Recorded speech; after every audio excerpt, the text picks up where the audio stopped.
Apocalipse 2, de 8 a 11. Ao anjo da igreja em Esmirna escreve: estas coisas diz o primeiro e o último, que esteve morto e tornou a viver. Conheço a tua tribulação, a tua pobreza, mas tu és rico. Amém. E a blasfêmia dos que a si mesmos se declaram judeus e não são, sendo antes sinagoga de Satanás. Não temas as coisas que tens de sofrer. Eis que o diabo está para lançar em prisão alguns dentre vós, para ser disposto à prova. E tereis tribulação de 10 dias.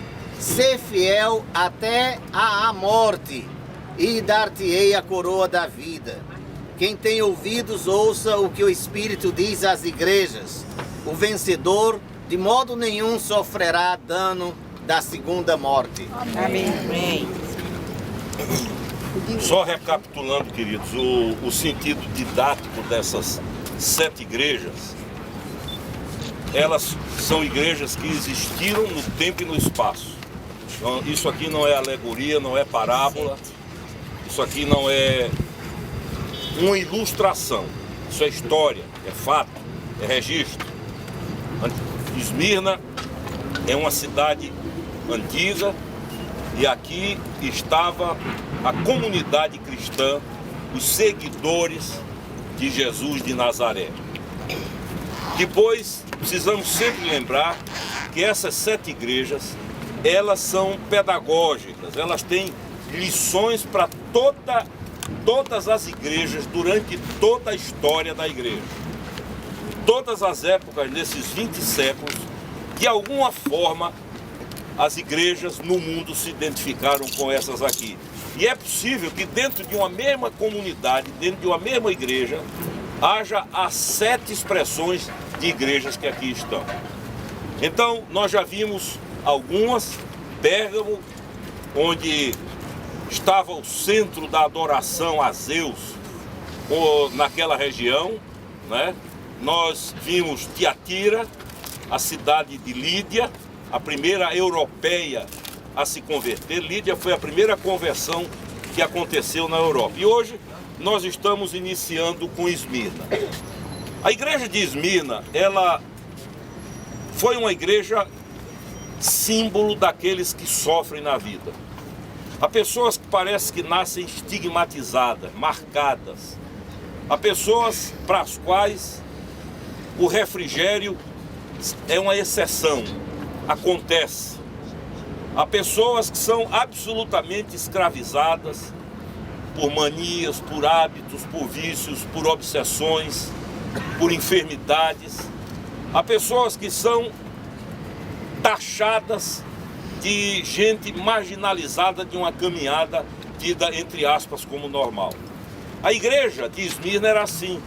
Tanto que quando Deus fala, quando Jesus fala, e a gente precisa não esquecer que não é ninguém que está dizendo isso, é Ele mesmo que aparece a João numa ilha aqui perto, no Mar Egeu, e fala tudo isso que nós estamos falando. Ele diz a João todas essas coisas ao falar sobre a igreja, os nossos irmãos que viveram aqui amados nessa cidade. Ele diz que ela seria, a caminhada dela viveria entre 2 limites: sofrimento, pobreza e tribulação.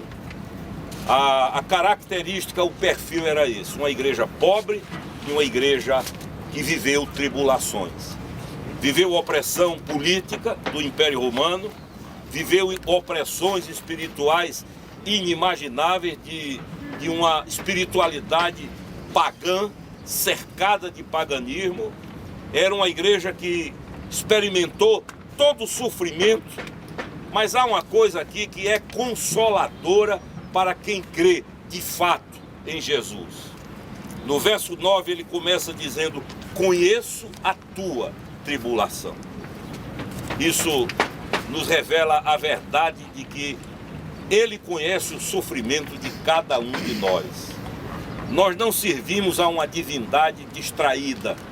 Nós não servimos a um Deus míope. Nós não servimos a um Deus deslocado. Ele vê, ele olha, ele percebe. por alguma maneira que a mente humana não capta, não entende, está acima de todas as categorias de raciocínio, da lógica, da racionalidade humana, há momentos em que a sensação que temos é que ele não está vendo, não está percebendo, não está interessado, não está preocupado, vamos usar essa expressão, embora não caiba em Deus, porque nele não há pré-ocupação, porque não há pré nem pós, ele está acima e além do tempo e do espaço, ele não era nem será, ele é. Por isso ele disse, diga ao povo que eu sou lhe enviou. Quando Moisés pergunta como é teu nome, ele diz, eu sou o que sou. Ego sum que sum, eu sou o que sou. Ou seja, não há passado nem futuro, é um presente contínuo. Então é esse Deus que diz a Esmirna, há sofrimento. Porque uma das coisas bonitas do Evangelho é que ele não promete nenhum tipo de vacina, de antídoto contra sofrimento. Nós sofremos, nós adoecemos, nós vivemos dores, nós temos decepções, nós somos enganados, nós somos passados para trás, nós somos iludidos, nós vivemos tudo que um ser humano vive. A diferença é que os olhos de Deus estão sobre nós para o bem, para a vitória. Quando o Senhor morre na cruz, tem dois ladrões, um do lado e outro do outro. Os dois são ladrões. Os dois pagaram a dívida, porque a salvação não anula a dívida social. Os dois pagaram o que devia e morreram. Mas um morreu com Cristo e o outro morreu sem Cristo. Então, o que o Evangelho nos garante é isso. E hoje eu estava refletindo sobre o Evangelho. A palavra Evangelho é uma palavra grega que significa boas novas, boas notícias. É como se fosse a manchete de um jornal. A ideia é essa, é como se fossem desses meninos jornaleiros que andam gritando extra, extra, extra, uma grande notícia. Evangelho é isso, é uma manchete de Deus para o mundo, é uma boa notícia. A notícia de que a dívida foi paga, foi quitada, está resolvido e que nós podemos viver a vida de forma suave e pacificada, desde que creiamos e tenhamos como dividendos estas coisas. Então, eu sempre digo assim, as pessoas às vezes me procuram e dizem, mas eu errei demais. Eu digo, é a pessoa ideal para o senhor achar. Né? Eu tenho um amigo que orou a Deus um dia, e ele tinha 17 anos de idade, ia fazer 18, totalmente encharcado de drogas, prostituído ao limite de todos os limites, e um dia resolveu se matar com 17 anos. Mas ele morava numa casa que dava para um rio, e ele chegou já exausto e olhou para o rio e fez a seguinte oração a Deus. Ele disse, a minha mãe me ensinou que o Senhor veio para buscar e salvar quem se havia perdido. Se isso é verdade, eu sou o homem ideal para o Senhor encontrar. E disse, eu sou um porco chafurdando na lama. E foi a noite da transformação dele. Tornou-se um homem de Deus depois. Então o Evangelho é isso. Evangelho não é para quem pensa que é bom. Evangelho não é para quem pensa que não precisa. Evangelho não era para fariseu, porque fariseu era religioso, que estava enquadrado em todos os paradigmas da religião, o comportamento, a vida robotizada, aquela mecanicidade, os gestos, era tudo ensaiado, só que era por fora, por dentro eram podres. O Senhor Jesus disse, vocês são como sepulcros, onde as pessoas pisam sem ver, bonitos por fora e podres por dentro. Lindos por fora, paramentados, bem vestidos, com gestos nobres, mas diz o Senhor, por dentro, vocês são morte. Vocês são como esses sepulcros que a gente vê nos cemitérios, fazem monumentos que a gente fica parado admirando, mas lá dentro está a morte. Então, aí Jesus diz o quê? Que aqueles que se sabem pecadores, esses é que recebem a notícia do Evangelho. É Maria Madalena, não é? Possuída por 7 psiquismos, demônios, absolutamente prostituída. Nós vamos passar na praia onde ela teve um encontro com o Senhor, em Magdala. Um Pedro, eram homens rejeitados, marginalizados, execrados, que a religião jamais aceitaria. É em busca deles que o Senhor vai para quê?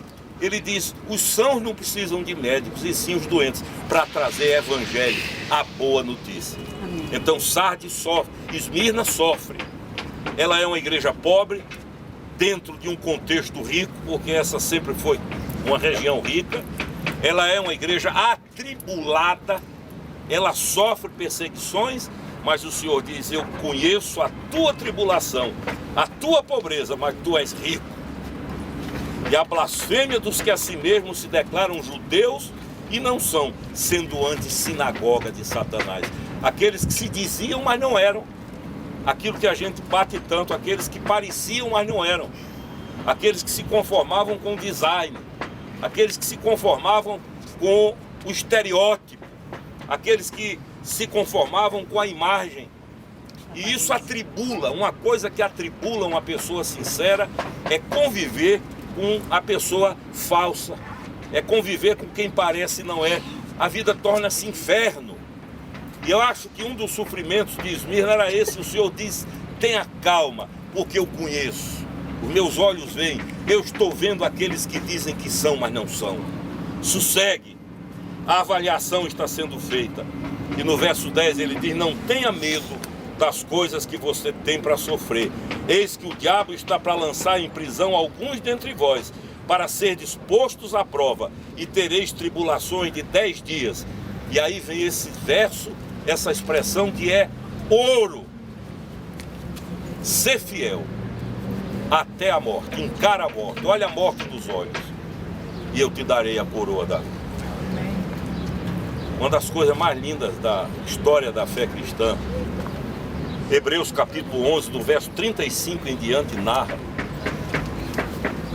E a Bíblia diz que homens e mulheres simples, gente do povo, foi comida por leão, passada ao fio de espada. Alguns, diz a Bíblia, foram fritados em óleo fervente, mas não negaram. Policarpo, bispo de Antioquia, com 94 anos de idade, foi levado à fogueira do Império Romano. E na hora do fogo ser aceso, o Meirinho traz uma proposta do Império dizendo, se você negar publicamente aqui Jesus como seu Senhor, a sua fé, você será solto. E o velhinho, as últimas palavras dele, já com a fogueira acesa, foi, em 94 anos de vida, ele nunca me abandonou. Eu não vou abandoná-lo agora. Amém. Então, é o que o Senhor diz, ser fiel até a morte. Esse é o que ele diz pra gente também. Sejam fiéis até a morte. Amém. E o prêmio, que ninguém tem para dar, só ele é, a coroa da vida. Amém. Quando a gente lê Filipenses e vê o quanto Jesus desceu para depois subir, e a Bíblia diz, tende o mesmo sentimento dele, o qual sendo Deus não teve como usurpação o ser igual a Deus, antes a si mesmo humilhou-se, assumiu a forma de homem e sofreu até a morte, morte de cruz. Desceu. E aí vem a virada. Pelo que Deus o exaltou soberanamente, lhe deu um nome que está acima de todo nome, para que ao nome do Senhor se dobre todo o joelho, no céu, na terra e debaixo da terra, e toda língua confesse que Jesus Cristo é Senhor, para a glória de Deus Pai. Amém. Como explicar um galileu, um judeu galileu, de uma região desprezada, que nunca frequentou uma escola de rabino, pelo menos não há registro, que nunca foi a uma banca universitária, que nunca viajou além do seu país, que nunca escreveu um livro, tornasse um divisor de águas na história. Até quem nele não crê tem que datar documentos dizendo antes ou depois dele, ou dizer no ano da graça do nosso Senhor Jesus Cristo. Como é que se explica isso? Não haveria estrutura política, não haveria marketing que pudesse transformar um galileu desprezado. E Josh McDowell diz que um dos maiores sinais da conversão do apóstolo de Saulo de Tarso foi um fariseu ajoelhar-se aos pés de um galileu e chamá-lo de Senhor. Então, esse homem, Deus, torna-se adorado, há 20 séculos que o é, será eternamente e continua transformando vidas, nações, comunidades e todos aqueles que nele creem. Então a lição de Esmirna é essa: há sofrimento, há tribulação, há escassez em muitas dimensões da vida. Eu conheço o teu sofrimento, é a palavra do Senhor. Ele conhece o seu sofrimento, Ele conhece todos os dramas da nossa vida. E Ele diz: ser fiel até a morte, e eu mesmo te darei a coroa da vida. Que Deus nos faça assim, queridos. E que, como Esmirna ouviu e aprendeu, nós entendamos que a vida com Deus não é esse guetozinho religioso, de sinais, de toques, de código, de linguagem, mas se assemelha a outro tipo de sociedade. Não é essa conjunção de regrinha: não pode isso, não toca aqui, não come ali, não veste isso. Deus não está preocupado com regras, Deus está preocupado com vidas. Que viver, eu tenho dito, nunca encontrei ninguém decepcionado com Jesus, mas com a igreja muitos. Esse é o problema. Quando nós entendemos e os olhos são abertos para a verdade de que a igreja é uma instituição que vem e vai, com falhas, com tudo, mas que há um reino sendo implantado. Então a paixão toma conta do coração e a gente passa a viver e até a morrer por amor a esse reino, por essa nova sociedade que virá. Creia ou não creia, não depende de opiniões humanas. Um novo mundo vai nascer, porque é palavra de Deus e Ele é um Deus de palavra. Vamos orar? Te louvamos, Senhor, por essa manhã tão abençoada. Te louvamos porque a Tua graça permitiu que os nossos olhos fossem abertos mais uma vez. Acordamos, já nos alimentamos, aqui estamos. Te louvamos pelo privilégio dessa viagem, de estar em lugares que no momento a mente não processa, mas com o passar dos dias iremos digerindo tudo isso que estamos vivendo, onde os nossos pés pisaram, a construção da história, a tessitura da história, a trama maravilhosa, linda do Senhor para com o povo, para conosco. Te louvamos pelos irmãos queridos que viveram aqui nessa cidade, que já estão contigo nos esperando, que já subiram à glória, que já estão naquele lugar que a palavra de Deus fala, que onde o Senhor é tudo em todos. Que bendizemos porque eles cumpriram o seu papel, o seu ministério e passaram adiante o bastão da fé.